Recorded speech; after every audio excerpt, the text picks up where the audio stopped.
Grateful লাগছে, অনেক excited লাগছে। উনি যখন আসছিলেন গাড়ি দিয়ে তখন ওরা ছোট্ট একটা গ্লিমস দেখতে পেরেছি। সবাই মিলেমিশে দেশটাকে থাকার একটা শান্তি আলাদা। তারেক রহমানকে কাছ থেকে দেখা হয়েছে কিনা দেখছো কিনা? জি দেখেছি, কেমন লাগছে তোমার? অনেক গ্রেটফুল লাগছে, অনেক এক্সাইটেড লাগছে কেন, কার জন্য? যাওয়ার জন্য। জি আরেকটু কাছে আসতে পেরেছে। তার কাছে তোমাদের প্রত্যাশা কি?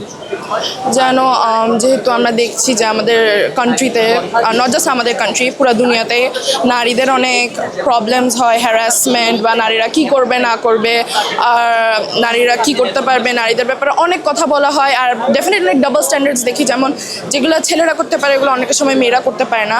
যেন উনি কোনো ধরনের কিছু করতে পারে যেন আমাদের নারীদের প্রতি ঝামেলা, হ্যারাসমেন্ট, ক্যাটকলিং, সেক্সুয়াল হ্যারাসমেন্ট এগুলো যেন কমে। এবং অ্যাজ আ স্টুডেন্ট ডেফিনেটলি আমাদের কারিকুলামটা বেটার করতে পারে এদের। অলদো ডেফিনেটলি আওয়ামী লীগের টাইমটা এই নতুন কারিকুলামটা যেটা ছিল, যেখানে কোনো ধরনের শিক্ষা ছিল না, কোনো ধরনের এডুকেশন ছিল না, জাস্ট কোনো ধরনের একটা India copy or whatever it was. Definitely এখন ওটা একটু better, but there are lot of sector যেখানে ওরা ঠিক করতে পারে। সো ডেফিনেটলি এডুকেশন আর নারীদের ওনাকে ওয়েলকাম করার জন্য তারেক রহমান স্যারকে দেখা হচ্ছে কিনা দেখেছি? উনি যখন আসছিলেন গাড়ি দিয়ে তখন ওরা ছোট্ট একটা গ্লিমস দেখতে পেরেছি, বাট এখনো ওভাবে সাক্ষাৎ হয়। তারেক রহমানের কাছে আপনার প্রত্যাশা কি? একটা নতুন বাংলাদেশ, একটা কমপ্লিটলি নতুন বাংলাদেশ, যে দেশকে মানুষ রেসপেক্ট করা শিখবে, দেশের মানুষকে রেসপেক্ট করা শিখবে। Let it be on international arena.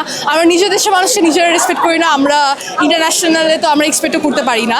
But আমি চাই যে তারেক স্যার এমন কিছু একটা করুক দেশে, যেটার জন্য সবাই আমাদের রেসপেক্ট করতে পারবে।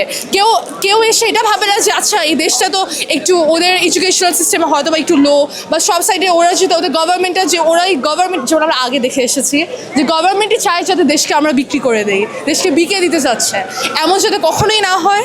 মানুষ যাতে অন্য কান্ট্রিরা যাতে দেশকে, আপনি হয়তো বুঝছেন আমি কাদের মিন করে বলছি, অন্য দেশে যাতে আমাদের রেসপেক্ট করতে শিখে, আমাদেরকে অ্যাজ আ প্রপার কান্ট্রি দেখে, as a develop, not as a developing country, as a developed country দেখে, এটাই আমি চাই, এটা আমার প্রত্যাশা। আমাদের একটা নিরাপদ একটা থাকার জন্য একটা ব্যবস্থা আছে, সন্ত্রাসমুক্ত দেশ, শিক্ষাটা ভালো করার, তারপরে আমাদের যেন কোনো যে এই দল জিতলো ওই দল যে হারলো এটা যেন না থাকে।